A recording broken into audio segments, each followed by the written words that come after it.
Hello student, welcome back to इनकेस academy. चलिए बच्चों, आज का वीडियो सेशन स्टार्ट करते हैं। तो बच्चों, अभी तक सेंटर ऑफ मास में हम लोगों ने डिफरेंट बॉडीज का सेंटर ऑफ मास निकालना सीख लिया था। और बच्चों, जस्ट प्रीवियस वीडियो सेशन की बात करें तो उसमें हमने कैविटी टाइप की प्रॉब्लम करी थी। अगर किसी बॉडी में कैविटी हो जाए तो फिर कैविटी वाली जो सिस्टम बन रही है उसकी सेंटर ऑफ मास कहां होगी। ओके, तो मैंने काफी अच्छे से आपको डिस्कशन करवा रखा था, जिसमें मैंने आपको नेगेटिव मास का कंसेप्ट दिया था। ठीक, चलिए बच्चों आगे बढ़ते हैं।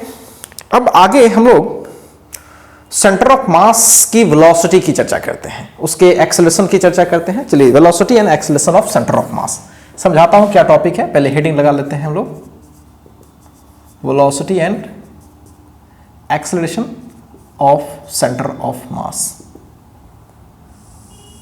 ओके, ऐसा है बच्चों, मान लीजिए कि आपके पास कोई 4 kg का ऑब्जेक्ट है, थोड़ा बस समझना है, और यहां पे कोई 4 kg का ऑब्जेक्ट है। ओके, अगर ये इधर मूव कर रहा है, ओके, और ये भी इधर मूव कर रहा है, दोनों सेम स्पीड से। ठीक, अभी के सिचुएशन में सेंटर ऑफ मास क्या एग्जैक्टली बीच में होगा? बिल्कुल बीच में होगा।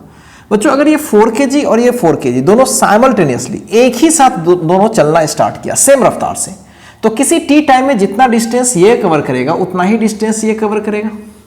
दोनों की रफ्तार अगर सेम है तो नेचुरली दोनों सेम डिस्टेंस कवर करेगा। ओके, अब यहां पे 4 kg आ जाएगा, यहां पे 4 kg। बच्चों, अभी भी सेंटर ऑफ मास कहां होगा? एग्जैक्टली बीच में, क्योंकि ये भी दोनों के बीच की दूरियां भी एग्जैक्टली सेम है। ओके, तो सेंटर ऑफ मास एग्जैक्टली बीच में होगा। क्या मेरी बातें गेट कर रहे हो? ओके, लेकिन अगर मैं यहां पे ले लूं 4 kg और यहां पे ले लूं 5 kg, जस्ट समझिए इस चीज को। ओके, अभी सेंटर ऑफ मास कहां होगा? एग्जैक्टली बीच से थोड़ा इस साइड में, यहां पे कहीं। ठीक है बच्चों, बीच से थोड़ा सा 5 kg के साइड में शिफ्टेड होगा। ओके, अगर अभी 5 kg को मैं सेम स्पीड से चला दूं और 4 kg को सेम स्पीड से चला दूं, तो मान लीजिए कि इधर ये 5 मीटर ट्रेवल कर गया और इधर ये 5 मीटर ट्रेवल कर गया। समझिए बच्चों अच्छे से, तो क्या सेंटर ऑफ मास क्या अभी भी एग्जैक्टली वही होगी जहां पहले थी, या फिर कुछ बदल जाएगा? अब सोच के देखो, पहले 4 था तो मास सेम तरीके से डिस्प्लेस हुआ। अभी 5 kg 4 kg है, तो 5 kg जितनी डिस्प्लेस हुई है उतनी ही 4 kg डिस्प्लेस हुई है। अब सोचिए, कॉमन सेंस से सोचने की चीज है, 5 kg थोड़ा भी खसकेगा तो सेंटर ऑफ मास अपनी तरफ ले जाएगा। मान लीजिए कि अगर 4 होता तो 4 kg जितना खसका उतना ही 4 kg खसका, तो सेंटर ऑफ मास बिल्कुल नहीं ला। लेकिन अगर 4 kg के जगह पर मैं 5 kg कर दूं और 5 kg को मैं उतना ही शिफ्ट करूं जितना 4 kg को, तो सोचने की बात है कि दोनों की डिस्प्लेसमेंट सेम है लेकिन मास सेम नहीं है। इसका मतलब 4 kg जितना खसका उतना ही 5 kg खसका जरूर, लेकिन 5 kg जब खसका तो मास को कुछ ज्यादा शिफ्ट कर लिया। होपफुली मेरी बात समझ में आ रही है। 4 kg जितना शिफ्ट हो गया, तो जितना मास ये शिफ्ट किया उतना ही मास ये शिफ्ट किया। 4 kg ये भी शिफ्ट हुआ, 4 kg ये भी। लेकिन अगर ये मैं इसकी बात करूं तो 5 kg की जो शिफ्ट है और 4 kg की शिफ्ट दोनों की कॉमन है लेकिन मास ज्यादा है। शिफ्ट दोनों की कॉमन है, मास ज्यादा है, तो फाइनली सेंटर ऑफ मास किधर डिस्प्लेस कर जाएगा? 5 kg साइड में। क्या मेरी बातें समझ में आ रही है बच्चों? मेरे कहने का यह मतलब हुआ कि 5 kg थोड़ा भी डिस्प्लेस करे, अगर 4 kg नहीं चले, अगर 4 kg ना चले और 5 kg थोड़ा भी चले, तो सेंटर ऑफ मास 5 kg की साइड में डिस्प्लेस कर जाएगा।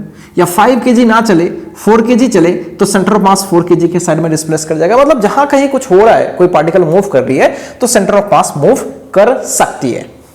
ओके, इस केस में 4 kg के केस में अगर ये 4 kg नहीं चलता, जस्ट एक सिंपल केस देखिए, अगर ये 4 kg नहीं चलता, अगर ये 4 kg चलता, तो क्या सेंटर ऑफ मास यही रहता कि थोड़ा पीछे शिफ्ट हो जाता? थोड़ा पीछे शिफ्ट हो जाता, क्योंकि दो एग्जैक्टली बीच में सेंटर ऑफ मास होगी। तो ये थोड़ा आगे बढ़ गया, तो अभी ये डिस्टेंस का हाफ करेंगे तो थोड़ा यहां पे चला आएगा। क्लियर? तो बेसिकली मैं बताना क्या चाह रहा हूं, ध्यान से सुनिए। अभी तो 2 पार्टिकल सिस्टम है, ऐसे हजारों पार्टिकल सिस्टम हो सकता है। अगर सिस्टम में कोई ऑब्जेक्ट मूव करती है, डिफरेंट ऑब्जेक्ट, सारी ऑब्जेक्ट मूव करे, कुछ ऑब्जेक्ट मूव करे, ओके, जैसे भी मूव करे, डायरेक्शन जो भी हो, तो ऐसी पूरी संभावना है कि सेंटर ऑफ मास इधर उधर शिफ्ट करे। बिल्कुल संभावना है। और ऐसी भी संभावना है कि सेंटर ऑफ मास ना हिले। जैसे 4 kg इधर जा रही थी और 4 kg इधर जा रही थी, जा तो दोनों पार्टिकल रही है, लेकिन सेंटर ऑफ मास बिल्कुल हिल नहीं रहा, क्योंकि सेंटर ऑफ मास की लोकेशन एग्जैक्टली वही है। 10 मिनट भी पहले वही थी, 10 मिनट के बाद भी सेंटर ऑफ मास की पोजीशन एग्जैक्टली वही है। ओके तो सिस्टम में जो पार्टिकल्स है बच्चों, अगर वो मूव कर रही है तो सेंटर ऑफ मास मूव कर भी सकती है और नहीं भी कर सकती है। ओके तो अब इन जनरल बात मैं बोल रहा हूं कि अगर सिस्टम में पार्टिकल्स अगर मूव कर रही है, कोई इधर मूव कर रही है, कोई ऊपर मूव कर रही है, कोई लेफ्ट राइट जिधर भी मूव कर रही है, तो सेंटर ऑफ मास कहां पे जाएगी, किधर मूव करेगी और किस वेलोसिटी से मूव करेगी, इसके बारे में अपन चर्चा करते हैं। तो बहुत ही आसान है। ओके तो पहले तो मैं इसको साफ करता हूं, चीजों को समझा दिया मैं, अब आगे बढ़ेंगे हम लोग। मान लीजिए कि हमारे पास कोई सिस्टम में बहुत सारे पार्टिकल्स हैं ऐसे, ठीक, ये v1 वेलोसिटी से जा रहे हैं, ये m1 मास है, ये v2 वेलोसिटी से जा रहा है, m2 मास है, ये v3 वेलोसिटी से जा रहा है, m3 मास है, ये v5 वेलोसिटी जा रहा है, 4 है तो 4 कर लो, v5 है तो 5, चलो जो भी करना है कर लो। ये m4 है तो v4 से जा रहा है, v6 है, ऐसे। तो डिफरेंट मासेस डिफरेंट वेलोसिटी से मूव कर रही है अलग अलग डायरेक्शन में। तो सेंटर ऑफ मास की वेलोसिटी क्या होगी बच्चों? एक कॉमन चीज है कि सारे पार्टिकल की कुछ ना कुछ तो लोकेशन रही होगी, r1 r2 r3, तो सेंटर ऑफ मास की कुछ ना कुछ तो लोकेशन रही होगी, बिल्कुल। तो सेंटर ऑफ मास की जो लोकेशन हम लोग निकाले थे, याद होगा आपको स्टार्टिंग में, m1 r1 vector, m2 r2 vector etcetera divided by total mass. Okay अगर मैं RCOM की बात करूं, अगर मैं इसको डिफरेंशिएट कर दूं, differentiating with respect to time, क्यों बच्चों? यहाँ पे चूंकि सारे की पोजीशन लगातार समय के अकॉर्डिंग बदल रही है, तो सारे पार्टिकल की वेलोसिटी आ जाएगी। ओके है भी दिया भी हुआ है, तो सेंटर ऑफ मास में मूव, ठीक, हो सकता है वो इधर उधर चला जाए, तो डिफरेंशिएट करते हैं। तो R ऑफ COM का डिफरेंशिएशन टाइम के रेस्पेक्ट में, ये तो समेशन ओवर m कांस्टेंट है, इसको पीछे कर लेते हैं या नीचे रहते थे, ये m1 है, और वेलोसिटी ऑफ r1 t के रेस्पेक्ट में, m2 को बाहर करते हैं, वेलोसिटी ऑफ r2 t के रेस्पेक्ट में, डॉट डॉट डॉट, इस तरह से डिफरेंशिएशन करते हैं। बच्चों सेंटर ऑफ मास की वेलोसिटी, सेंटर ऑफ मास के पोजीशन की वेलोसिटी है ये, क्यों? पोजीशन बदल रही है तो टाइम के रेस्पेक्ट में, so this is the velocity of centre of मास, पता है, this is r1, position change हो रही है टाइम के रेस्पेक्ट में, so this is the velocity of particle 1, this is the velocity of particle 2 and similarly and so on. चाहे तो summation over m को हम लिख भी सकते हैं, m1 plus m2 plus m3। Okay तो बहुत ही सिंपल चीज हो रहा है कि अगर हमें अलग अलग पार्टिकल की वेलोसिटी गिवन हो, ठीक, तो हम सेंटर ऑफ मास की वेलोसिटी निकाल सकते हैं। ठीक है बच्चों, ओके इसको मान लेते हैं हम लोग फर्स्ट, या इसको मान लेते हैं फर्स्ट, इसको मान लेते हैं सेकंड। अब बच्चों किसी की वेलोसिटी है तो वेलोसिटी बदल भी तो सकती है, वेलोसिटी चेंज भी तो कर सकती है। अगर मान लो कि वेलोसिटी चेंज कर रही है तो एक्सेलरेशन आएगा। अब इसमें से बहुत सारी पार्टिकल होगी जिसमें एक्सेलरेशन आ भी सकती है, नहीं भी आ सकती है। इन जनरल मान लो कि सबकी एक्सेलरेशन है, ठीक, तो सबकी वेलोसिटी अगर चेंज होने लगी तो सब में एक्सेलरेशन होगा, तो सेंटर ऑफ मास भी एक्सेलरेट कर जाएगी। तो अगर मैं सेकंड को डिफरेंशिएट करूं, differentiating second with respect to time, तो क्या हमें मिलेगा? V of COM with respect to time. फिर से वही कहानी है, नीचे पीछे ऐसे ही रह जाएगा। बच्चों थोड़ा फास्ट लिखेंगे, समझ जाएंगे आप। m1 पीछे होगा और v1 का डिफरेंशिएशन टाइम के रेस्पेक्ट में क्या मिलेगा? dv1/dt। एक बार लिख देता हूं, चलो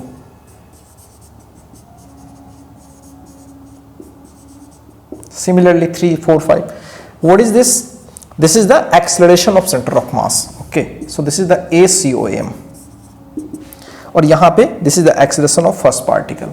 तो ये m1 A1, m2 A2 और and so on divided by m1 plus m2 dot dot dot.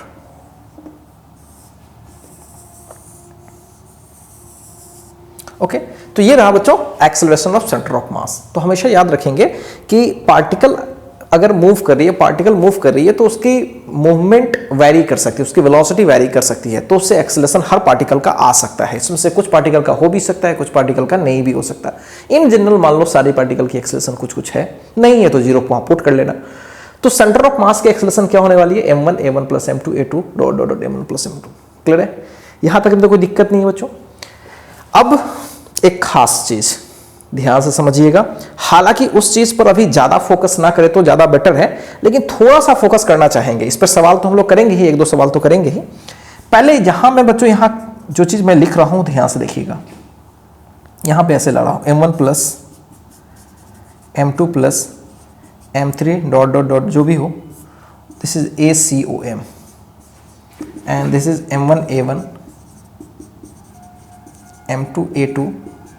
Okay, बारीकी से देखिएगा मैं जो समझाना चाह रहा हूं। What is this?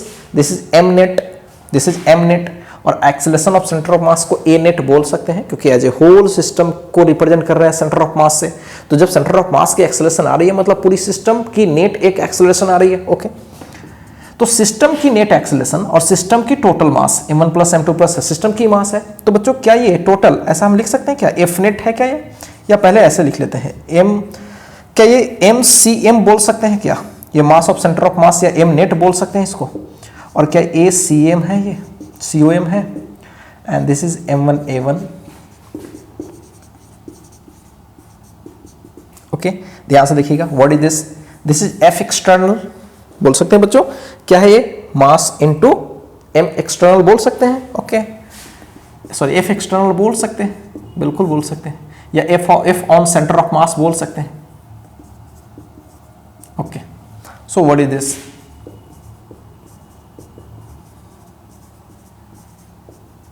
ओके, तो बच्चों ऐसा है कि इंडिविजुअल पार्टिकल, ये फोर्स किस पे है? इंडिविजुअल पार्टिकल पे है। ये किस पे फोर्स है? इंडिविजुअल पार्टिकल पे। ठीक, ये इंडिविजुअल इंटरनल पार्टिकल अंदर में जो सिस्टम के अंदर है उस इंडिविजुअल पार्टिकल की ये फोर्स है, उस इंडिविजुअल पार्टिकल की फोर्स है, मतलब सिस्टम के अंदर की फोर्स है, सिस्टम के अंदर की फोर्सेस है। ओके, मतलब सिस्टम के अंदर जो पार्टिकल है उस पर फोर्सेस है। अब बच्चों मेरी बात ध्यान से समझिए। मान लो सेंटर ऑफ मास की पे फोर्स लगा हुआ है, मान लो किसी भी तरीके से ऐसा हो रहा है, ध्यान से समझिएगा, इस पे बच्चों का थोड़ा सा कंसेप्ट गड़बड़ हो जाता है।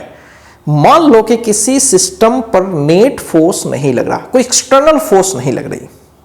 ओके, तो अगर मैं बोलूं इफ FCOM, या हम इसे F एक्सटर्नल भी बोल सकते हैं, आप जो बोल लो,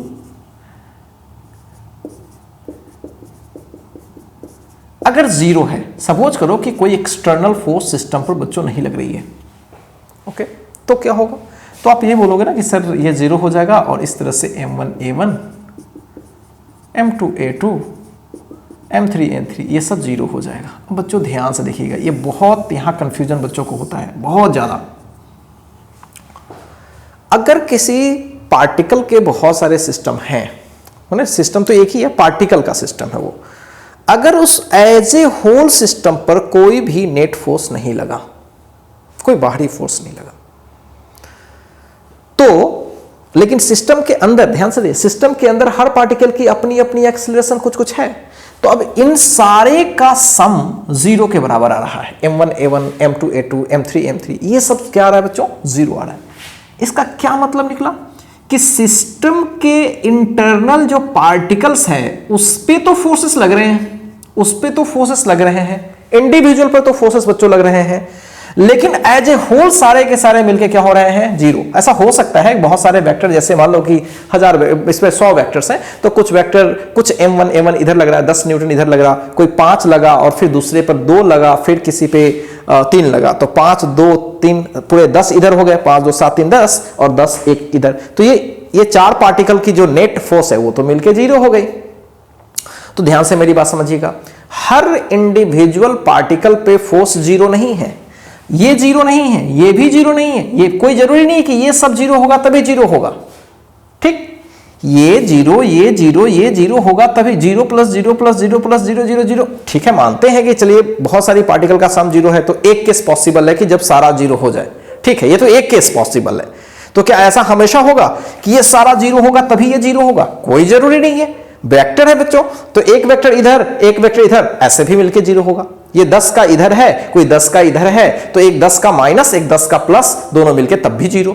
मतलब इसमें से सारा का सारा नॉन जीरो हो सकता है, तब भी नेट फोर्स क्या हो सकता है? सिस्टम पर नेट फोर्स क्या हो सकता है? फोर्स क्या हो सकता है? जीरो।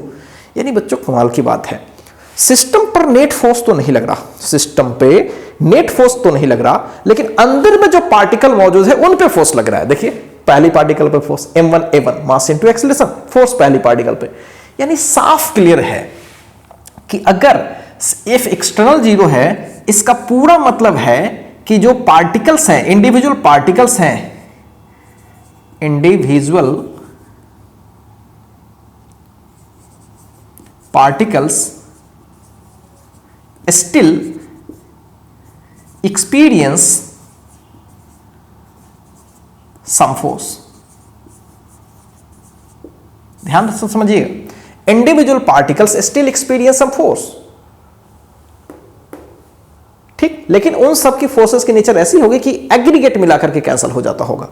तो कमाल की बात है ना, कमाल की बात है ना बच्चों, कि अगर कोई सिस्टम है, सिस्टम पर कोई बाहरी फोर्स तो नहीं लग रहा, लेकिन अंदर में बहुत सारी फोर्सेस लग सकती है, ठीक है।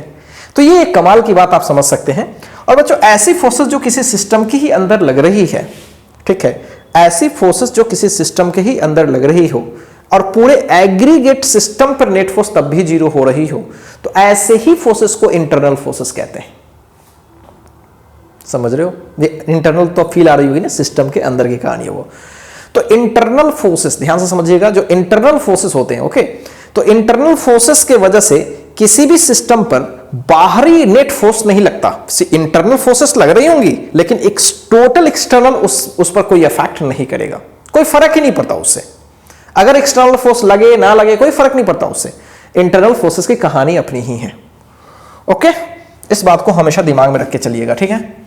तो इस पर हम लोग बच्चों एक बार और लौटेंगे, विशेष रूप से लौटेंगे, ठीक। अभी हम लोग इस पर ज्यादा दिमाग नहीं लगाते, अभी सीधे से बात करी कि भाई अलग अलग पार्टिकल से अलग अलग पार्टिकल अगर मूव करेगी तो सेंटर ऑफ मास भी मूव कर सकती है, करेगी ही, इस बात की गारंटी नहीं है।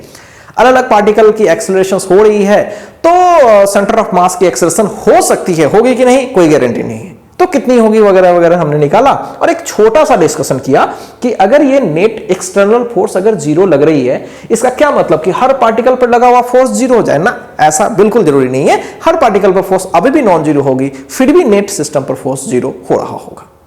क्लियर है, लौटेंगे इस पर, पहले इस पर एक दो सवाल हम लोग प्रैक्टिस कर लेते हैं, फिर उसके बाद, ठीक है। पहले इसको आप कॉपी कीजिए।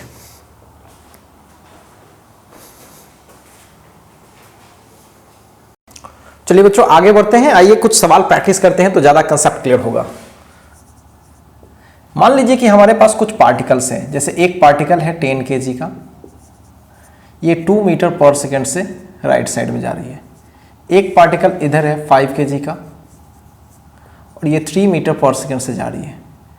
एक पार्टिकल है इस साइड में, ये 2 kg का है और ये 2 मीटर पर सेकेंड से जा रही है, ठीक है, अलग अलग पार्टिकल है। अब बच्चों ये अलग अलग पार्टिकल्स की अपनी एक सेंटर ऑफ मास की तो लोकेशन होगी, कोई भी ओरिजिन के रेस्पेक्ट में, ओके। मैं आपसे पूछूं कि find V of centre of mass, okay, तो बेहद आसान सवाल होगा, बेहद आसान है बच्चों। क्या करना है, सीधे सीधे फॉर्मूला यूज करना है, m1 v1 m2 v2 m3 v3 divided by total mass, okay, सबको वेक्टर में यूज करना चाहिए हमें। सो V ऑफ COM देखते हैं क्या हो रहा है। m1 क्या है बच्चों, अगर मैं इसको m1 मान लूँ तो 5 इंटू -3 i कैप, बिकॉज ये इस साइड में जा रही है, plus 10 into 2 plus i cap, और ये नीचे जा रही है तो -2 into 2 j cap, divided by total mass, तो 5 + 2 + 10, so -15 i cap plus 20 i cap minus 4 j cap and 17, तो फाइनली हो जाएगा 5 i cap minus 4 j cap by 70। सो ये हो जाएगा V of centre of mass.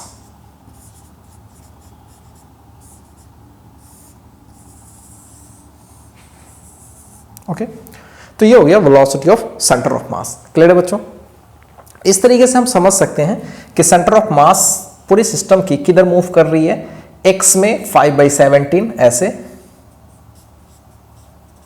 -4/17 j। अगर डायरेक्शन की बात करी जाए, कभी कभी डायरेक्शन भी पूछ लिया जाएगा, बेहद आसान है बच्चों।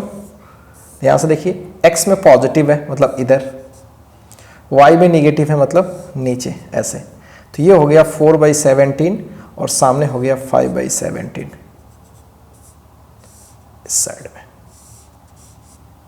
इस साइड में सेंटर ऑफ मास कहीं मूव कर रही है। अगर आपसे कोई पूछ ले कि x के साथ कितनी एंगल पर सेंटर ऑफ मास जा रही है तो आप tan थीटा लगा लेना, क्या दिक्कत है। tan थीटा दिस का मतलब 4/17 and divided by 5/17, so tan theta will be 4/5, so theta E will be tan inverse 4/5। Clear है बच्चों, कुछ भी खास नहीं है इसमें।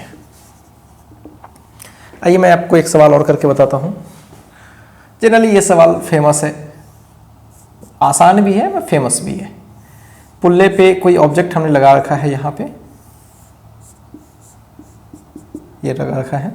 मान लीजिए कि ये 5 kg का है और मान लीजिए ये 3 kg का है।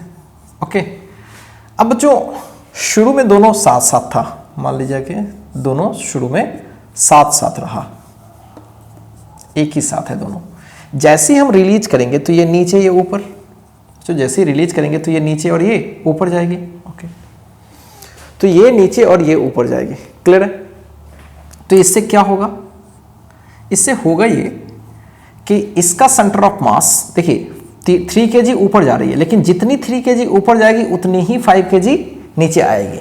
ये तो सही है, लेकिन 5 kg हेवियर है तो सेंटर ऑफ मास थोड़ा नीचे आ जाएगा। तो ऐसा आपको लग रहा होगा कि ये इसके ऊपर जाने से इसके नीचे जाने से, ठीक है, सेंटर ऑफ मास नीचे ही कहीं ना कहीं बच्चों शिफ्ट करेगी फाइनली। तो मैं सेंटर ऑफ मास की फाइनल एक्सेलरेशन पूछ रहा हूँ, सिंपल एक्सेलरेशन, क्योंकि ये भी बॉडी एक्सेलरेट करके ऊपर जाएगी, ये भी बॉडी एक्सेलरेट करके ऊपर नीचे जाएगी, तो सेंटर ऑफ मास भी जरूर मूव करेगा। अभी तो सेंटर ऑफ मास देखा जाए तो बीच से थोड़ा 5 kg के बगल में होगा, जब ये नीचे या ऊपर तो सेंटर ऑफ मास कहीं और, तो नीचे शिफ्ट करने लगेगा। ओके, तो आपसे ये पूछा गया है find the acceleration of centre of mass of the system of 2 blocks. ठीक, 2 ब्लॉक्स का जो सिस्टम है उसका सेंटर ऑफ मास की स्पीड क्या है, ये हमें बताना है। ध्यान से देखिएगा सब लोग।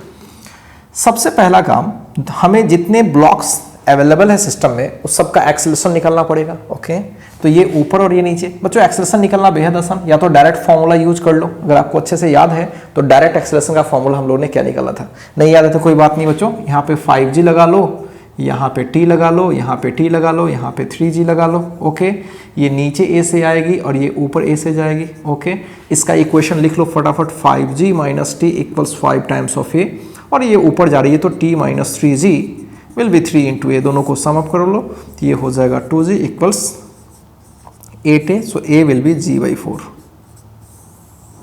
Okay, a will be g/4। अब बच्चों g/4 एक्सेलरेशन हो गई, लेकिन ध्यान से सुनिए, अगर मैं इसको a ब्लॉक बोल लूं और इसको b ब्लॉक बोल लूं तो acceleration of block a will be g/4, ठीक है, बट ये ऊपर है मतलब प्लस j कैप, और एक्सेलरेशन ऑफ अगर मैं b बोल लूं तो g/4 तो ठीक है, लेकिन वो नीचे होगी। किधर होगी, नीचे। जनरली हम लोग g/4 डाल लेते हैं, लेकिन एक्सेलरेशन नेगेटिव और पॉजिटिव मैटर करता है। ठीक, तो ये ध्यान रखना जरूरी है, नहीं तो आप सीधे मत डाल देना भाई। तो एक्सेलरेशन ऑफ सेंटर ऑफ मास निकालो, सिंपल फॉर्मूला यूज करना है, टोटल मास कर लो। m1 पता ही आपको 3 kg ऊपर जा रही है g/4 से, j कैप में लगा लेता हूँ। m2 के बारे में बात करें और m2 है 5 और उसकी एक्सेलरेशन नीचे है minus g/4 j cap, and total mass बच्चों कितना है 3 and 5 8। सो फाइनली क्या हो जाएगा आप देख लो, 3g/4 में से 5g/4 तो फाइनली माइनस 2g/4, नीचे ऑलरेडी 8 है और ये j कैप, सो 2 so minus g/16 j cap.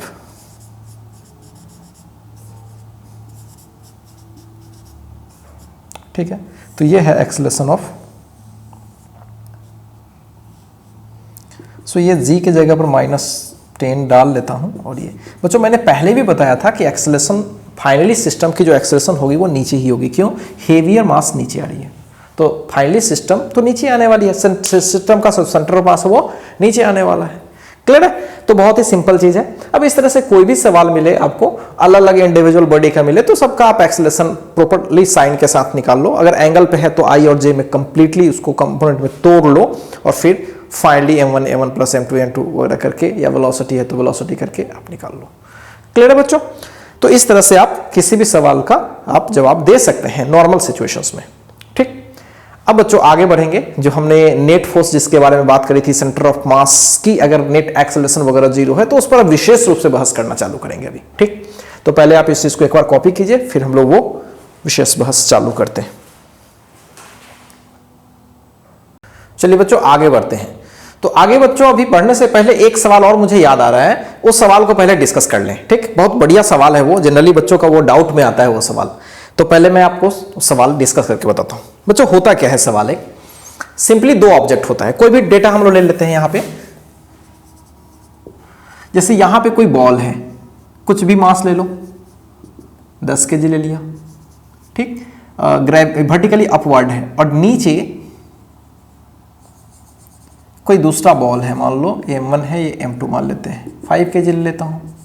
Okay, और इसके बीच की गैपिंग कुछ भी है, कुछ भी ले लिया, जैसे 100 मीटर ले लिया। ओके, और ऐसा है कि शुरू में तो ये ग्राउंड पे है, ओके, ये ऊपर है। शुरू में इसे खास वेलोसिटी से फेंका गया। मान लीजिए कि शुरू में इसका नाम कुछ दे लूं क्या, ए दे लेता हूं और ये बी दे लेता हूं सेकेंड ऑब्जेक्ट को। तो इसका शुरू में जो वेलोसिटी दिया गया वो नीचे की तरफ दिया गया, मान लीजिए कि वो दिया गया 20 मीटर पर सेकेंड। क्लियर है बच्चों? इसका शुरू में जो वेलोसिटी दिया गया ऊपर, वो दिया गया मान लीजिए 40 मीटर पर सेकेंड। क्लियर है? इसका शुरू में ऊपर दिया गया 40 मीटर पर सेकेंड, इसका शुरू में नीचे दिया गया 20 मीटर पर सेकेंड। ठीक ठाक? अब ध्यान से मेरी बात सुनिएगा बच्चों। ऐसा है कि अब भी इसका सेंटर ऑफ मास तो कहीं होगा 10, 5, बीच से थोड़ा ऊपर, बीच से थोड़ा ऊपर, ये तो क्लियर है। या ऐसा करते हैं, थोड़ा सा ऐसे करते हैं, इसको 15 ले लेते हैं। ठीक है, तो बच्चों अभी क्या हो रहा है, अभी क्या हो रहा है कि अभी 20 से थोड़ा सा नीचे सेंटर ऑफ मास है, सेंटर ऑफ मास 20 से थोड़ा सा नीचे है। ठीक है, लेकिन जैसे जैसे ये ऊपर बढ़ेगा, जैसे जैसे ये नीचे आएगा, तो ऐसा चांसेस है ना कि सेंटर ऑफ मास गड़बड़ होगा। बिल्कुल, सेंटर ऑफ मास की पोजीशन बदलेगी। तो सवाल यही है कि जब मान लीजिए कि ये यहां चला गया, ये यहां चला गया, तो सेंटर ऑफ मास तो ऊपर शिफ्ट होने लगी, डेफिनेटली सेंटर ऑफ मास ऊपर शिफ्ट होने लगी। क्लियर है? तो सवाल यही है कि maximum height attend by the centre of मास क्या होगा। ठीक, find the maximum height attend by the centre of मास। ठीक, बच्चे जनरली बहुत कंफ्यूज करते हैं कि कैसे इसको हम सॉल्व करें। सवालों को एक बार अच्छे से देखिए। ऊपर m2 मास है 10 kg का, नीचे m1 मास है 15 kg, मैंने कर लिया। इसकी वेलोसिटी, इसकी रफ्तार ऊपर 40 मीटर पर सेकंड है स्टार्टिंग में, और इसकी 20 मीटर पर सेकंड। क्लियर है? और ये वर्टिकली ऐसे फेंका गया। तो आपसे पूछा गया कि maximum height acquired by the centre of मास क्या हो सकता है। ठीक, बच्चों ध्यान से सुनिए कैसे इस पे हम लॉजिक लगाएं। ओके, सबसे पहला काम, हमें केवल सेंटर ऑफ मास के बारे में बोला गया है, बाकी चीजों के बारे में तो बोला नहीं गया है। बहुत अच्छा, तो बच्चों हम लोग सारा काम सेंटर ऑफ मास का करें, सारा काम सेंटर ऑफ मास का। इसके सेंटर ऑफ मास की इनिशियल रफ्तार क्या है, सेंटर ऑफ मास की इनिशियल वेलोसिटी क्या है, सेंटर ऑफ मास की इनिशियल पोजीशन क्या है, सब जैसे एक पार्टिकल का करते हैं ना, जैसे एक पार्टिकल कब कहां थी, अब फ्री टाइम के बाद कहां चली जाएगी। ओके, और पहले यहां थी तो अब वहां चली गई, तो चलो यहां से पोजीशन उसकी इतनी हो गई। तो सारा कुछ सेंटर ऑफ मास के लिए कर लो। ठीक, तो चलिए स्टार्ट करते हैं। सबसे पहला काम मैं करना चाहूंगा शुरू में, है ना, t इक्वल टू 0 पर। ध्यान से देखिएगा सॉल्यूशन इसका। t इक्वल टू 0 पर क्या रहा होगा सिस्टम? सिस्टम तो यही है जो फोटो में बना हुआ है, सिस्टम यही था। ओके, t इक्वल टू 0 पर ये 10 kg है बच्चों, और ये 15 kg है। लोकेशन 100 मीटर दोनों के बीच की गैपिंग है। ओके, ये ग्राउंड रहा। ओके, तो हमसे ये पूछा गया है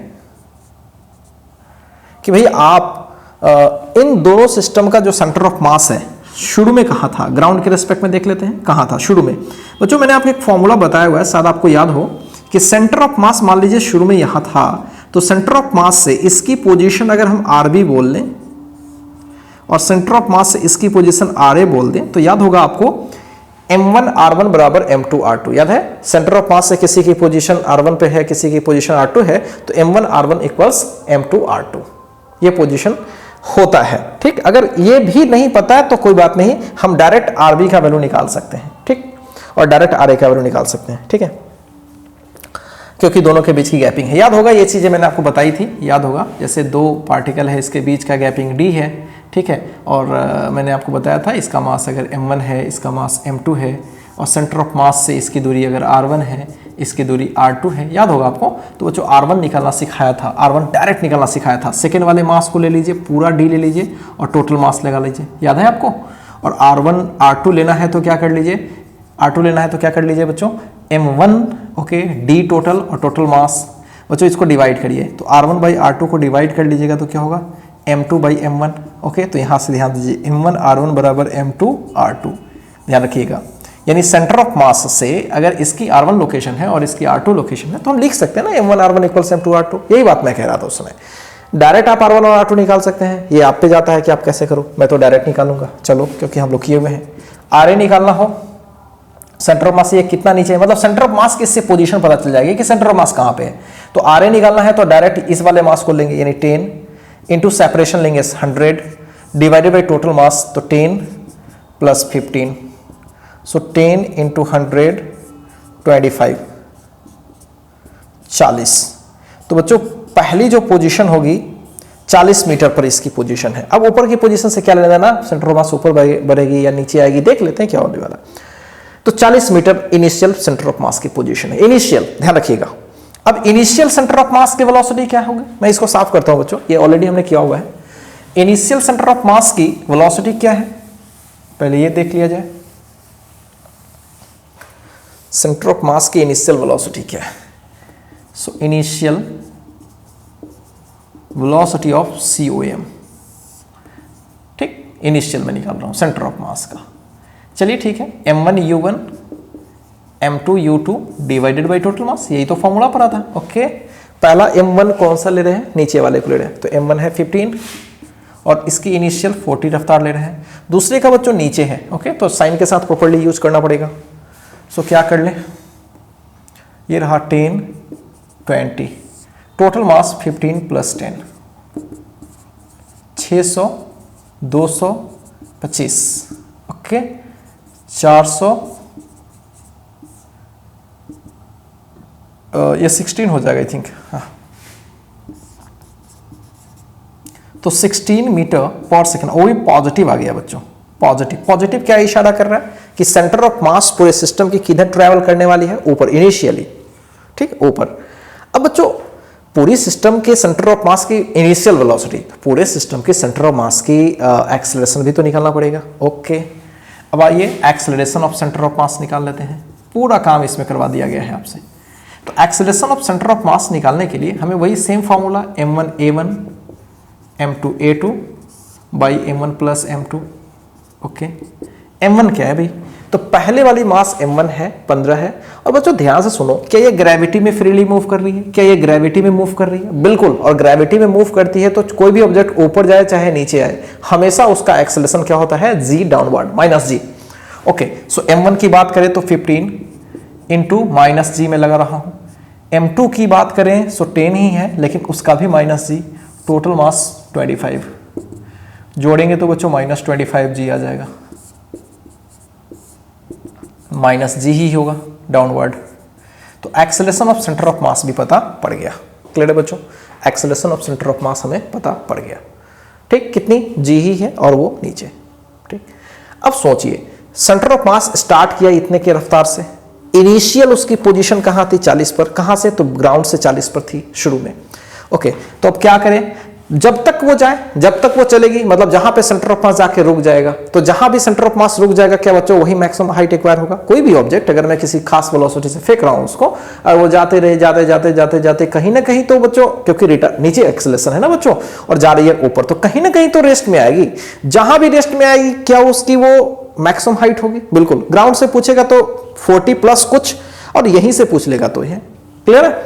तो चलिए काम करते हैं, अभी टाइम तो नहीं है, तो ऐसा करते हैं वी स्क्वायर बराबर you square plus 2as, final velocity 0, initial velocity आपने निकाला है 16 का स्क्वायर माइनस 2, जी निगेटिव में डाल रहा हूँ इसलिए, और हाइट निकाल लेते हैं तो 256 बराबर 20h, सो 20 आई थिंक ये कितना हो जाएगा, 2 से कटेगा है ना, अच्छा चलो कट ही लेते हैं,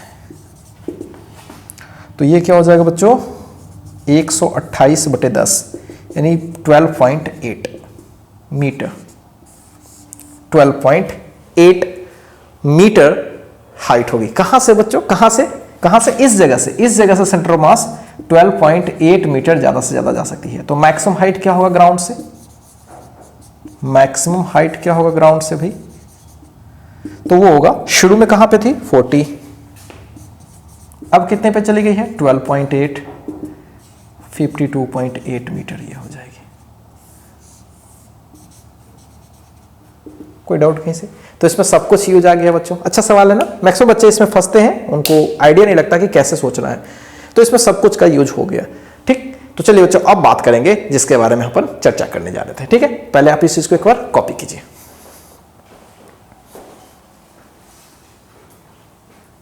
तो चलिए बच्चों आगे बढ़ते हैं और जिस टॉपिक के बारे में अपन चर्चा करने वाले थे वो टॉपिक अब हम लोग डिस्कस करते हैं।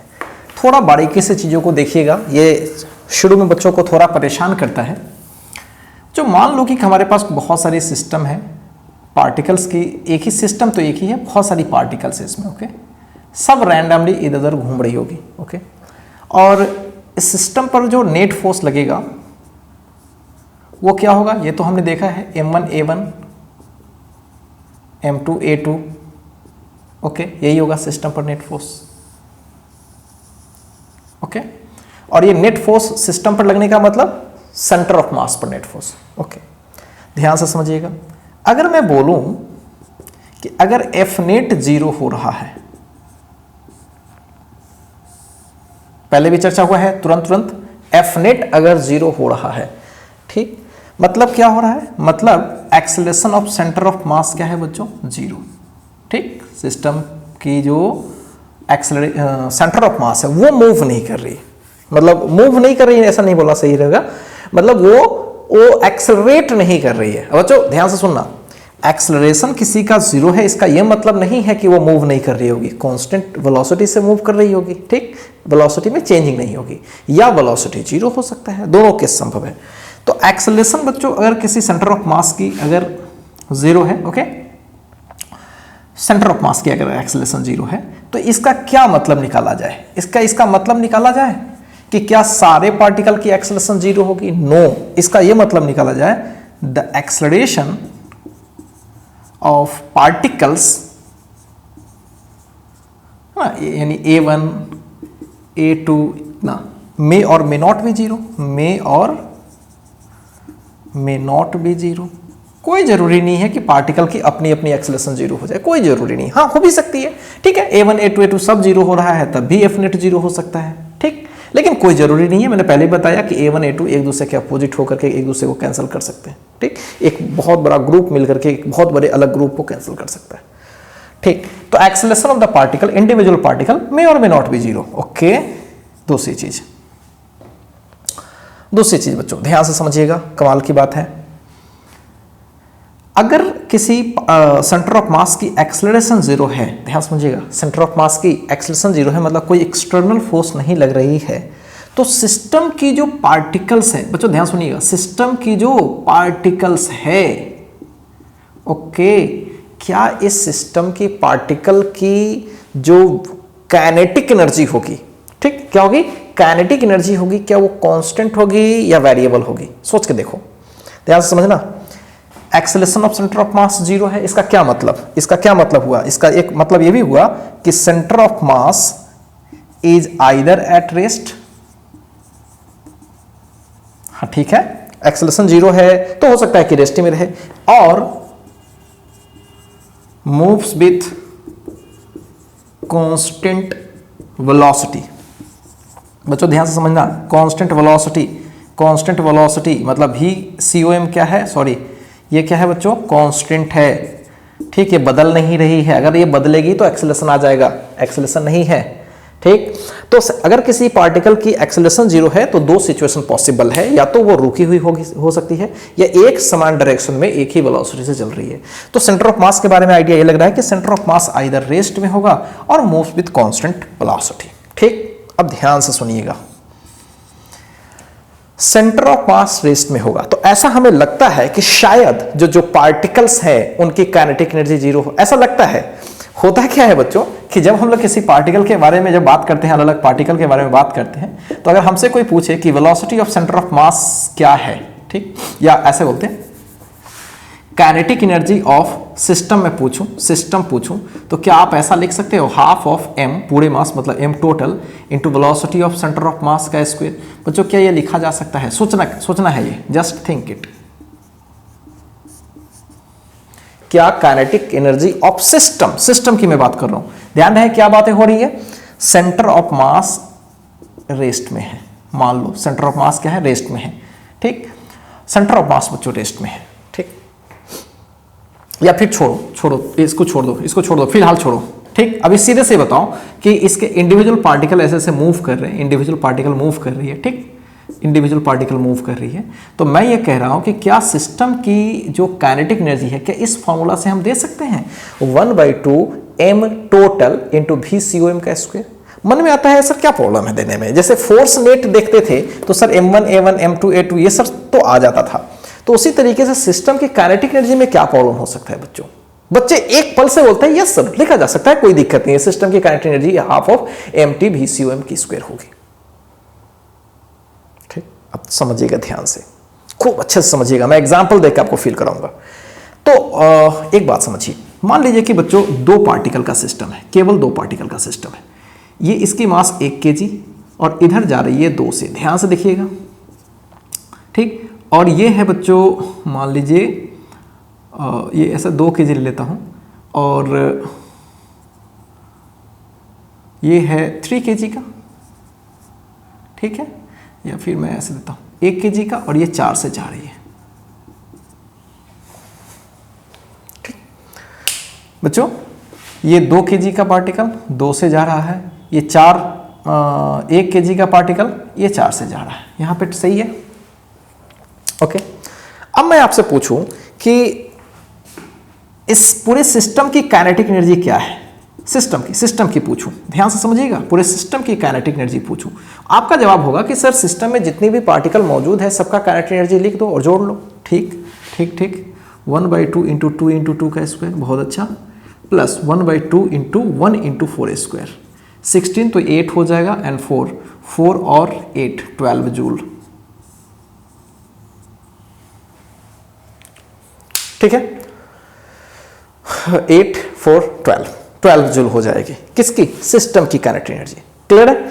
हमारा क्वेश्चन ये था कि सिस्टम की जो काइनेटिक एनर्जी क्या half of mass total into VCOM के स्क्वायर से हम लिख सकते हैं, यही चेक करना है। सो लेट्स चेक बच्चों, पहले V ऑफ COM निकालते हैं, क्या फॉर्मूला है, m1 v1 मतलब 2 इंटू 2 प्लस में और प्लस m2 v2 4 इंटू 1 नहीं बल्कि -1 बाई टोटल मास क्या है बच्चों 2 + 1 3, 2 2 जा 4 -4 3, लीजिए सेंटर ऑफ मास की वेलोसिटी 0 हो गई। तो काइनेटिक एनर्जी अगर हम सेंटर ऑफ मास के हिसाब से लिखें तो 1/2 इंटू मास इंटू 0 स्क्वायर 0। कमाल की बात है बच्चों, सेंटर ऑफ मास के पॉइंट ऑफ व्यू से लिखते हैं काइनेटिक एनर्जी तो 0 आती है और सिस्टम की लिखते हैं तो 12 जूल आती है। तो दोनों में सही कौन है पहले ये बताओ। सही तो आप खुद बोलोगे कि सर हर इंडिविजुअल की काइनेटिक एनर्जी निकाल के जोड़ेंगे तो वही सिस्टम की होगी, वाकई सही तो ये है, लेकिन हमने सोचा कि चलो सेंटर ऑफ मास के हेल्प से निकालने की कोशिश करते हैं तो वो दोनों चीजें सेम आ जाए। बच्चों ऐसा बिल्कुल नहीं है, हाँ कभी हो भी सकता है कभी नहीं भी हो सकता है, मैं इस बात से एग्री नहीं कर रहा, ठीक, कि भाई बिल्कुल होगा ही नहीं, लेकिन इन जनरल नहीं होगा, ये ट्रू नहीं है, मे और मे नॉट बी ट्रू। मतलब कभी भी बच्चों कभी भी हम ऐसे लिख सकते हैं काइनेटिक एनर्जी ऑफ सिस्टम, अगर हमें पूछा जाए तो ऐसा क्या कभी हम लिख सकते हैं, बिल्कुल नहीं लिख सकते हैं, हाफ ऑफ ये m टोटल इंटू VCOM का स्क्वायर, फेल हो जाएगा, ये फेल हो सकता है। मतलब ऐसा लिख देते हैं, ये क्या है, मे और मे नॉट बी ट्रू। एक एक पॉइंट समझिए, बहुत ही थ्योरेटिकल पॉइंट है लेकिन है कमाल का चीज। और आइए मैं आपको कुछ चीज बताऊं। ध्यान रहे क्या बातें हो रही थी, सेंटर ऑफ मास की एक्सेलरेशन जीरो होने से बातें हो रही, मतलब सेंटर ऑफ मास की एक्सेलरेशन जीरो हो रही है तब की बात हो रही है, ठीक है, या इन जनरल भी बात हो रही है, ये इन जनरल भी बात हो रही है, समझ रहे हैं, ये इन जनरल भी बात हो रही है कि काइनेटिक एनर्जी ऑफ सिस्टम जो हो रही है, क्या हम इस फॉर्मूला से लिख सकते हैं, नहीं लिख सकते, ठीक। अब सुनिएगा ध्यान से बच्चों, थोड़ा कंफ्यूज आप हो जाओगे। सेंटर ऑफ मास की एक्सेलरेशन जीरो है तो या तो सेंटर ऑफ मास रेस्ट में है या मूव कर रहा है कांस्टेंट वेलोसिटी से। तो चूंकि ये मूव कर सकती है कांस्टेंट वेलोसिटी से, इसलिए मैंने सोचा है कि कहीं ये वाला फॉर्मूला कहीं एप्लीकेबल हो सकता है, इसलिए मैंने ये बोला है, ठीक है। अब आइए ध्यान से सुनिएगा बच्चों, क्या काइनेटिक एनर्जी कंजर्व हो सकती है? सोच के देखिए, क्या सेंटर ऑफ मास की कुछ ना कुछ वेलोसिटी है, सेंटर ऑफ मास की कुछ ना कुछ वेलोसिटी है, ठीक। तो क्या काइनेटिक एनर्जी कंजर्व हो सकती है? नो। अगर ऐसा कंजर्व होता तो सेंटर ऑफ मास का जो भी वेलोसिटी आया, समझो सेंटर ऑफ मास की जो वेलोसिटी आई और उसके हेल्प से हमने काइनेटिक एनर्जी निकाला, ठीक, और हर इंडिविजुअल पार्टिकल का काइनेटिक एनर्जी निकाला, दोनों को जोड़ेंगे तो सेम होना चाहिए, बल ऐसा नहीं है। तो ध्यान से समझिएगा कि काइनेटिक एनर्जी ऑफ पार्टिकल्स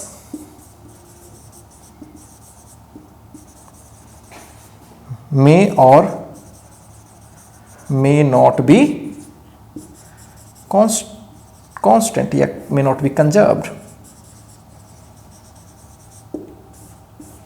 ठीक है। पार्टिकल की काइनेटिक एनर्जी कंजर्व हो भी सकती है और नहीं भी हो सकती। क्यों नहीं हो सकती, थोड़ा लॉजिकली सोचो। देखिए, सेंटर ऑफ मास को ही ले लीजिए, अगर एक्सेलरेशन उसकी जीरो हो रही है तो दो केस है, या तो सेंटर ऑफ मास रेस्ट में होगा या एक समान वेलोसिटी से एक समान डायरेक्शन में मूव करेगा, ठीक। चलिए बहुत अच्छा, अब सोच के देखिए, इंडिविजुअल पार्टिकल की एक्सेलरेशन होगी, हाँ होगी, तो मैंने पहले बताया कि हर इंडिविजुअल पार्टिकल की एक्सेलरेशन हो सकती है, बिल्कुल हो सकती है। अब हर इंडिविजुअल पार्टिकल की बच्चों एक्सेलरेशन है तो सोच के देखो, क्या उसकी वेलोसिटी बढ़ेगी? एक्सेलरेशन है तो वेलोसिटी बढ़ेगी, घट भी सकती है, ठीक। जब किसी की वेलोसिटी बढ़ रही है तो उसकी काइनेटिक एनर्जी धीरे धीरे बढ़ेगी कि नहीं बढ़ेगी? बिल्कुल बढ़ेगी। तो इसलिए काइनेटिक एनर्जी में बच्चों बात नहीं कर सकते, बिल्कुल बात नहीं कर सकते। काइनेटिक एनर्जी बढ़ भी सकती है, काइनेटिक एनर्जी किसी की घट भी सकती है, कुछ भी हो सकता है, ठीक। तो इस बात पर बिल्कुल आप ध्यान नहीं देंगे कि सेंटर ऑफ मास से क्या लेना देना है उसका, ठीक। मतलब एनर्जी में कभी भी सेंटर ऑफ मास को कंबाइंड तरीके से नहीं लिखेंगे, ठीक। फोर्स में जरूर लिख सकते हैं, हर इंडिविजुअल पर फोर्स लिख करके सबको जोड़ेंगे वेक्टोरियली तो सेंटर ऑफ मास पर नेट फोर्स आ जाएगा। यही एक सही इसमें इक्वेशन है, क्लियर है। अब आगे बढ़ते हैं बच्चों, ध्यान से देखिएगा। अब आते हैं छोटी सी बात और समझते हैं। अगर हमसे कोई बोले, एग्जाम्पल थोड़ा समझिएगा अच्छे से, मजा आएगा। मान लो कि हमारे पास कोई बॉम्ब है, ठीक है बच्चों, बॉम्ब है, और मान लीजिए कि शुरू में ये रेस्ट में थी, अचानक से दो टुकड़ों में टूट गई। एक टुकड़ा इधर भागा तो एक टुकड़ा इधर भागा, ये बात भी आपको समझ में आ रहा है। एक टुकड़ा इधर भागा तो एक टुकड़ा इधर भागेगा ही भागेगा, ठीक।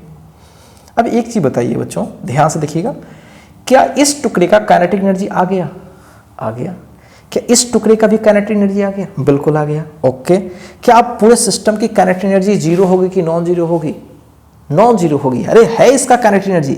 अब ऐसा तो नहीं समझ रहे हो कि सर इसकी काइनेटिक एनर्जी पॉजिटिव और इसकी kinetic energy negative. No, kinetic energy हमेशा पॉजिटिव होती है, v का स्क्वायर बच्चों, v का स्क्वायर, पॉजिटिव, ओके, नेगेटिव नहीं होगा।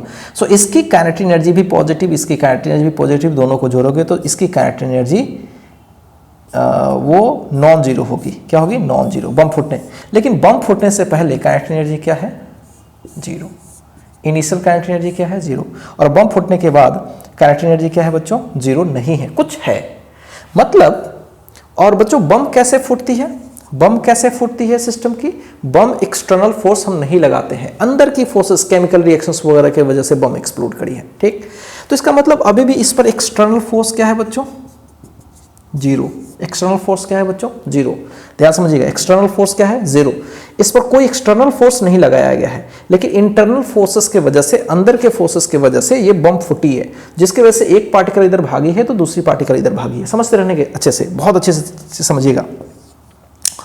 मतलब बच्चों ये है कि इस पार्टिकल और इस पार्टिकल की काइनेटिक एनर्जी आ गई तो शुरू की सिस्टम की काइनेटिक और बाद की सिस्टम की काइनेटिक वो कभी बराबर नहीं है। इसका मतलब है कि जब हम किसी सिस्टम पर एक्सटर्नल फोर्स नहीं लगाते हैं और इंटरनल के वजह से कुछ उसका कुछ गड़बड़ियां होती है, कुछ सिस्टम 10 टुकड़ों में टूटता है, तो सिस्टम की अब नेट काइनेटिक आ सकती है। ध्यान रहे, इंटरनल फोर्सेस काइनेटिक एनर्जी बढ़ा देती है। शुरू में 0 रही होगी, इंटरनल फोर्सेस काइनेटिक एनर्जी बढ़ा देती है, ठीक। लेकिन इंटरनल फोर्सेस क्या नहीं करती है बच्चों, ये कमाल की चीज मैं आपको बताता हूं, ध्यान से समझिएगा।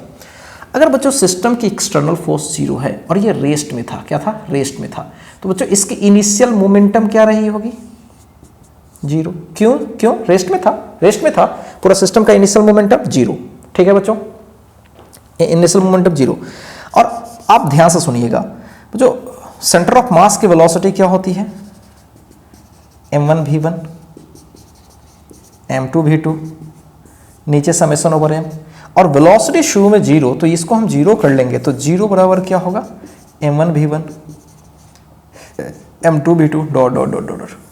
बच्चों ये क्या हर पार्टिकल का मोमेंटम है, बोलो ध्यान से देखो, बोलोगे हाँ सर ये हर पार्टिकल की मोमेंटम है, हर पार्टिकल की मोमेंटम है। बच्चों कमाल हो गया, यहाँ पे कमाल हो गया कि पार्टिकल की जो इनिशियल मोमेंटम थी वो 0 थी, हाँ 0 थी, और पार्टिकल की फाइनल मोमेंटम हम निकालेंगे, इस पार्टिकल की मोमेंटम निकालेंगे, इस पार्टिकल की मोमेंटम निकालेंगे, सबको जोड़ेंगे p1 p2 p3, तभी वो किसके बराबर आएगा, 0 के बराबर आएगा। समझ पा रहे हो, इसका साफ मतलब है कि बम के फूटने से पहले पूरी सिस्टम की काइनेटिक एनर्जी तो 0 थी, मोमेंटम भी 0 थी, रुका हुआ था तो मोमेंटम भी 0 थी, ठीक है।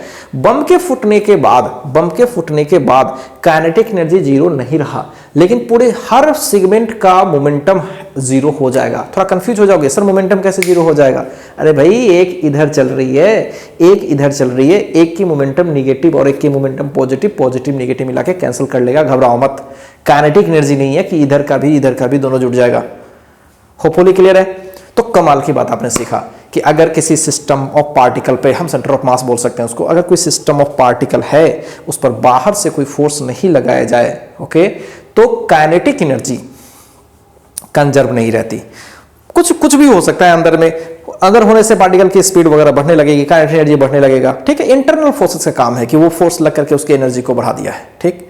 लेकिन क्या चेंज नहीं करेगा बच्चों, मोमेंटम। आपको लगेगा कि हाँ पार्टिकल रेस्ट में थी तो सर धक्का मार के इधर पार्टिकल को ले गया, ठीक है ले गया, लेकिन एक पार्टिकल अगर इस साइड में जा रही है बच्चों तो दूसरी पार्टिकल जरूर अपोजिट आएगी, अगर 2 ही पार्टिकल है तो ऐसे जाएगी, ताकि सिस्टम की नेट मोमेंटम हमेशा क्या रहेगी, कंजर्व रहेगी। शुरू की अगर 0 थी तो बाद की भी 0 रहेगी। समझ रहे हो, बहुत सारी बातें हैं, थोड़ा कंफ्यूज हो जाओगे, लेकिन आप मेन पॉइंट्स को पहले चीजों को जल्दी से लिख लो, ठीक है। फिर उसके बाद फिर से आता हूं। मैं अभी आपको यह फील करवा रहा था कि अगर किसी सिस्टम पर एक्सटर्नल फोर्स 0 है, हम इसको बहुत तरीके से बोल सकते हैं, सिस्टम पर एक्सटर्नल फोर्स 0 है, मतलब सेंटर ऑफ मास की एक्सेलरेशन 0 है, मतलब सेंटर ऑफ मास उसकी रेस्ट में है, चाहे सेंटर ऑफ मास उसकी कांस्टेंट वेलोसिटी से मूव कर रही है, कुछ भी बोलो, एक्सटर्नल फोर्स 0 है, सेंटर ऑफ मास की एक्सेलरेशन 0 है, या centre of mass is at rest initially, या centre of mass is moving with constant velocity, all cases are same, सारे केसेस सेम है। क्योंकि अगर सेंटर ऑफ मास रेस्ट में है तो वाकई एक्सेलरेशन 0 है, सेंटर ऑफ मास अगर कांस्टेंट वेलोसिटी से मूव कर रही है मतलब एक्सेलरेशन 0 है, और एक्सेलरेशन 0 है मतलब नेट फोर्स 0 है, नेट फोर्स 0 है मतलब एक्सटर्नल फोर्स नहीं लग रही है। हर बात बच्चों एक ही बात इशारा कर रही है, ठीक। तो इसलिए मैं आपको बताना चाह रहा था कि मैं तो लिखूंगा न्यूटन के सेकंड लॉ से जल्दी से बता दूंगा, लेकिन उसको सेंटर ऑफ मास वाले सिस्टम पर आप अप्लाई कर लीजिएगा, मतलब डिफरेंट पार्टिकल का एक सिस्टम बना हुआ है, उस सिस्टम पर भी अप्लाई कर लीजिएगा, ठीक। मैं तो बोलूंगा एक्सटर्नल फोर्स 0 है किसी पर, तो भैया उसकी लीनियर मोमेंटम कंजर्व रहेगी। कैसे होगी मैं बता दूंगा, लेकिन फिर अब उसी बात को मैं बोलूंगा कि अगर किसी सिस्टम पर नेट फोर्स 0 है, किसी सिस्टम पर नेट फोर्स 0 है, तो उस सिस्टम को बनाने वाले हजारों पार्टिकल्स जो होंगे, सारे पार्टिकल के मोमेंटम को जोड़ लोगे तो नेट मोमेंटम क्या आ जाएगा, पहले ही की तरह आ जाएगा, ठीक। यानी सेंटर क्योंकि सेंटर नेट फोर्स 0 है मतलब सेंटर ऑफ मास की एक्सेलरेशन 0 है, सेंटर ऑफ मास की एक्सेलरेशन 0 है, ठीक। तो बात समझ में आ रही है कि यही सब सिचुएशन हो जाएगा उस पर, ठीक है। तो चलिए पहले आप इस चीज को कॉपी कर लीजिए, बस ये समझने का है, ठीक है बच्चों, ये समझिएगा तो ज्यादा आपको मजा आएगा, फिर क्वेश्चंस बनाएंगे तो ज्यादा कंसेप्ट क्लियर होगा। पहले आप इसको कॉपी कीजिए।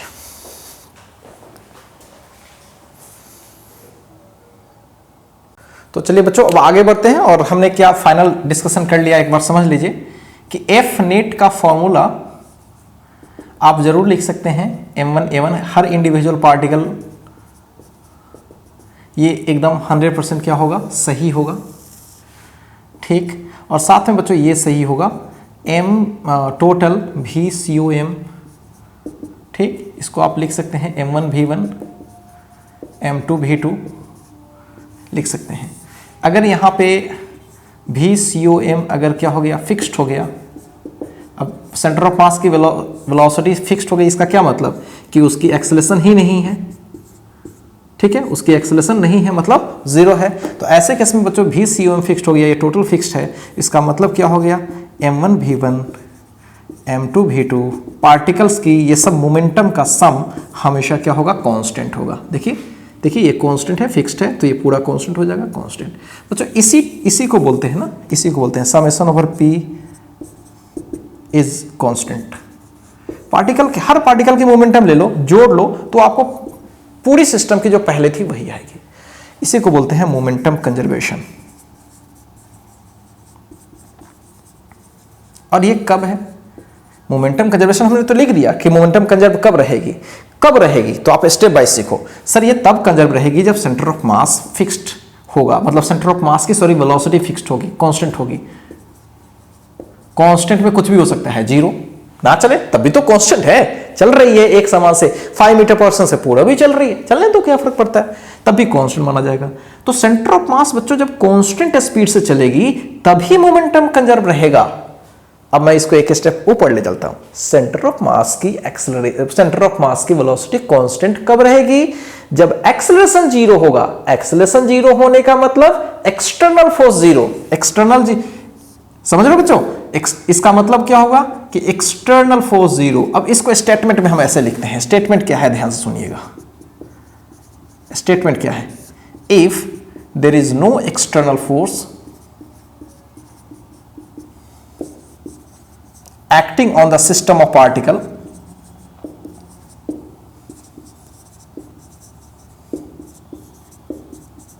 ठीक। हम लोग मन में अंदर सोचेंगे कि अच्छा सिस्टम पर नेट फोर्स नहीं लग रही है, तो हम सोचेंगे सर सेंटर ऑफ मास पक्का रेस्ट में होगा, चाहे एक समान वेलोसिटी से चल रहा होगा, दोनों में से कुछ भी। अच्छा सर, तो इसका मतलब V ऑफ CM कांस्टेंट होगा, हाँ कांस्टेंट होगा। तो क्या sir m total into VCM constant होगा, बिल्कुल कांस्टेंट होगा। और क्या यही data sir P1 P2 P3, हाँ बिल्कुल होगा। यानी सर सारे पार्टिकल का सम ऑफ मोमेंटम पहले की तरह आ रहा है, मतलब एक कांस्टेंट आ रहा है, बिल्कुल कांस्टेंट आ रहा है, ओके।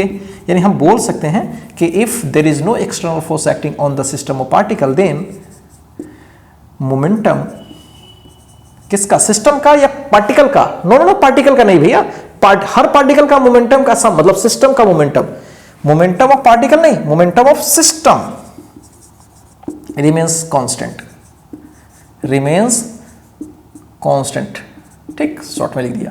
अब देखो इसको न्यूटन के सेकंड लॉ से भी लिख सकते हैं। देखिए न्यूटन का सेकंड लॉ क्या है, V एक्सटर्नल बराबर dP/dt, ऐसे भी पढ़ते हो ना, इसको सेकंड तरीके से समझा दो, dP/dt। तो बच्चे थोड़ा सा कम दिमाग लगा पाते हैं, सब चीज़ों को नहीं समझ पाते हैं, उनको ऐसे समझाते हैं कि एक न्यूटन के सेकंड लॉ में यही फॉर्मूला बताया गया है, अगर मैं F को एक्सटर्नल को अगर मैं जीरो कर लूँ, एक्सटर्नल को जीरो कर लूँ, तो जीरो बराबर क्या हो गया, सिस्टम मैं लिख रहा हूँ, सिस्टम। अब बच्चों बताओ, ध्यान से देखो कि किसका डिफरेंशिएशन जीरो आता है, कांस्टेंट चीज़ों का डिफरेंशिएशन जीरो। तो इससे क्या पता चलता है कि सिस्टम की जो लीनियर मोमेंटम है वो क्या है, कांस्टेंट रही होगी।